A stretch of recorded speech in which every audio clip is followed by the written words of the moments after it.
नमस्ते दोस्तों, आप सबका मेरे चैनल पे स्वागत है। पिछले लेक्चर में हमने राइट्स इशू, रिकॉर्ड डेट और एक्स डेट क्या होता है उसे हमने अच्छे से टाइमलाइन के ज़रिए समझा।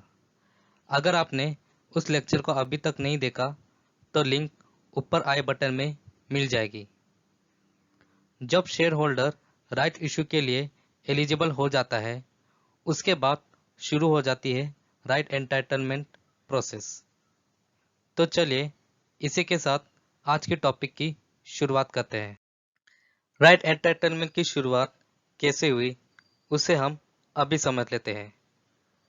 रिलायंस इंडस्ट्रीज की राइट इशू में 2020 में आई थी। ये पहली कंपनी है जहां से राइट एंटाइटलमेंट की शुरुआत हुई। आज से पहले share holders on paper manually rights issue करते थे। अब ये प्रोसेस सारी डीमटेरियलाइज हो चुकी है। डीमटेरियलाइज का मतलब नो पेपर वर्क, यानी कि लेटर ऑफ ऑफर और application form share holders online access कर सकते हैं।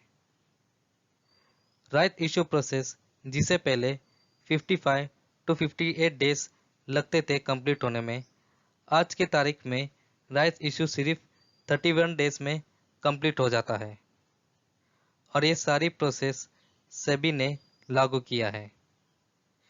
तो चलिए आगे राइट एंटाइटलमेंट होता क्या है उसे हम अच्छे से समझ लेते हैं। चलिए राइट एंटाइटलमेंट सिंपल लैंग्वेज में समझ लेते हैं। राइट का मतलब होता है अधिकार और एंटाइटलमेंट का मतलब होता है पात्रता।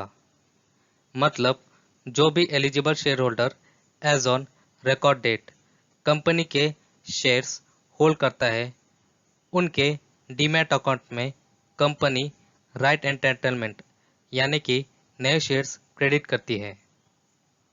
एक बात का ध्यान रखना है कि राइट एंटाइटलमेंट का मतलब ये नहीं है कि तुम्हें राइट शेयर्स मिल गए हैं, बल्कि जितने शेयर होल्डर्स को राइट एंटाइटलमेंट मिला है उसके बेसिस पे शेयर होल्डर्स राइट इशू के लिए अप्लाई कर सकते हैं। यदि नहीं किया तो राइट एंटाइटलमेंट लैप्स हो जाएगा। चलिए और अच्छे से समझने के लिए आगे एक एग्जांपल देख लेते हैं। दोस्तों, यह एग्जांपल आपको ध्यान से समझना होगा। Two right equity shares for every 3 fully paid up equity shares held on record date. ये पढ़कर हमें क्या समझ आता है? ये पढ़कर हमें ये समझ आ गया है कि 3 इक्विटी शेयर्स पे हमें 2 नए राइट इक्विटी शेयर्स मिलेंगे। मान लो आप एक शेयर होल्डर हो और कंपनी ने ये रेशो डिक्लेयर कर दिया है, बट यहाँ आपके पास as on record date total number of equity shares कितने हैं वो मेंशन नहीं किया है।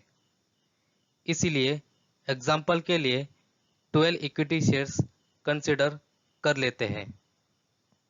चलिए आगे बढ़ते हैं। मान लो एज ऑन रिकॉर्ड डेट आपके पास 12 शेयर्स हैं। रेशियो ये कहता है कि 3 इक्विटी शेयर्स पे आपको 2 राइट एंटाइटलमेंट मिलेगा। यहाँ पे ओल्ड और न्यू मेंशन किया है क्योंकि हमें फॉर्मूला में दिखाना है और समझने में भी आसानी होगी। कैलकुलेशन करने के बाद 8 राइट एंटाइटलमेंट शेयर आपके डीमैट अकाउंट में क्रेडिट होगा। उसके बाद ही शेयर होल्डर्स राइट इशू के लिए अप्लाई कर सकते हैं। ऊपर ओल्ड और न्यू शेयर्स फिर से अंडरलाइन किया है ताकि कंफ्यूजन ना हो। एग्जाम्पल काफ़ी सिंपल था समझने के लिए। चलिए आगे बढ़ते हैं। अब तक हमने राइट एंटाइटलमेंट ऑफ शेयर्स कैसे होती है उसे हमने अच्छे से समझ लिया। अब सवाल ये आता है कि राइट इशू में हमारे जैसे इन्वेस्टर पार्टिसिपेट कब कर सकते हैं। राइट्स इशू में सिर्फ शेयर होल्डर्स ही पार्टिसिपेट कर सकते हैं, ये बिल्कुल सही है। पर हम जैसे दूसरे इन्वेस्टर को मौका तब मिलता है जब शेयर होल्डर्स अपने राइट एंटाइटलमेंट रिनाउंस कर देते हैं, जिसे राइट एंटाइटलमेंट रिनंसिएशन कहा जाता है। रिनंसिएशन होता क्या है, उसे हम आगे समझ लेते हैं। Right entitlement renunciation. Right entitlement का मतलब हमने शुरुआत में ही समझ लिया। रिनंसिएशन का मतलब है ट्रांसफर या सेल। सेल तब होता है जब एक शेयर होल्डर राइट्स ऑफर का एक्सेप्ट नहीं करना चाहता और अपने राइट एंटाइटलमेंट इंटरेस्टेड इन्वेस्टर को ट्रांसफर या बेच देते हैं। हर ट्रांजैक्शन में दो पार्टीज होती है। जो पार्टी अपने एंटाइटलमेंट बेच देते हैं उसे रिनाउंसर कहा जाता है और दूसरी तरफ जो पार्टी राइट एंटाइटलमेंट खरीद लेते हैं उसे रिनाउंसी कहते हैं। चलिए आगे रिनाउंसिएशन के कौन से दो प्रकार होते हैं उसे भी हम समझ लेते हैं। राइट एंटाइटलमेंट रिनाउंसिएशन के दो प्रकार होते हैं। सबसे पहला ऑन मार्केट और दूसरा ऑफ मार्केट रिनंसिएशन। चलिए सबसे पहले हम ऑन मार्केट रिनंसिएशन क्या होता है उसे हम समझ लेते हैं। ऑन मार्केट रिनंसिएशन में एलिजिबल शेयर होल्डर जिनके डीमैट अकाउंट में राइट एंटाइटलमेंट है वो सेकेंडरी मार्केट में बेच सकते हैं। शेयर होल्डर अपने मर्जी से राइट एंटाइटलमेंट पार्टली या फुल्ली बेच सकते हैं। एक बात का ध्यान रखना है कि right entitlement buying and selling registered stock broker के द्वारा ही किया जा सकता है। आगे राइट एंटाइटलमेंट का ट्रेडिंग पीरियड कंपनीज कैसे डिसाइड करती है उसे हम समझ लेते हैं। राइट एंटाइटलमेंट ट्रेडिंग से पहले कंपनीज स्टॉक एक्सचेंज का अप्रूवल लेते हैं।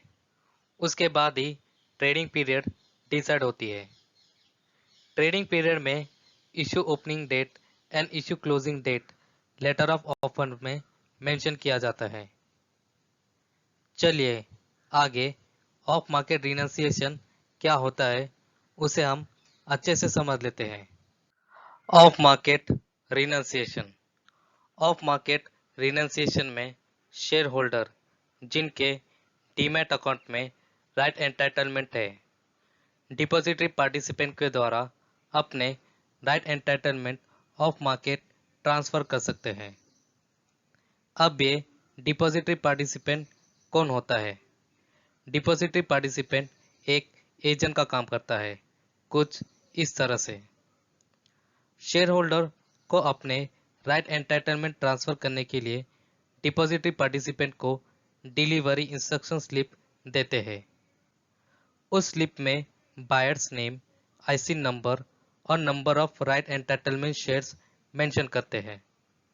दूसरी तरफ इन्वेस्टर के अकाउंट में राइट एंटाइटलमेंट क्रेडिट होता है। उन्हें receipt instruction slip depository participant को देना पड़ता है। उस स्लिप में right entitlement IC number, seller का नाम और number of right entitlement share mention करते हैं। कहानी अभी तक खत्म नहीं हुई, चलिए आगे बढ़ते हैं। ऑफ मार्केट रिनंसिएशन में एक बात का ध्यान रखना है कि शेयर होल्डर से राइट एंटाइटलमेंट ट्रांसफर और इन्वेस्टर के डीमैट अकाउंट में राइट एंटाइटलमेंट क्रेडिट होने तक की प्रोसेस क्लोजिंग डेट के पहले हो जानी चाहिए। यदि ये प्रोसेस क्लोजिंग डेट के बाद होता है तो राइट एंटाइटलमेंट लैप्स हो जाएगी। चलिए आज के लिए बस इतना ही। And finally thanks for watching.